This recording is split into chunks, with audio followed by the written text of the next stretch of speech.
Два щенка туркменского Алабая были отправлены председателем Халк Маслахаты Гурбангулы Бердмухамедовым в дар президенту Татарстана. Малыши по кличке Алабай и Аладжа отправились в Казань как символ крепких отношений между народами. Это уже не первый подобный подарок. Несколько лет назад Рустаму Миниханову преподнесли Алабая по кличке Агдост, который стал настоящим любимцем. Алабай – особая гордость Туркменистана. В декабре 2025 года искусство разведения этой древней породы было официально включено в репрезентативный список нематериального культурного наследия ЮНЕСКО.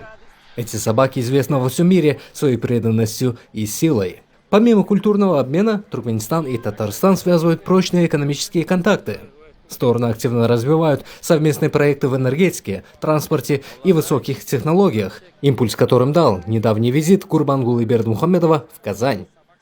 Огромные слова благодарности президенту Туркменистана, Аркадагу, всему туркменскому братскому народу за такое отношение к нашей республике, к нашей стране.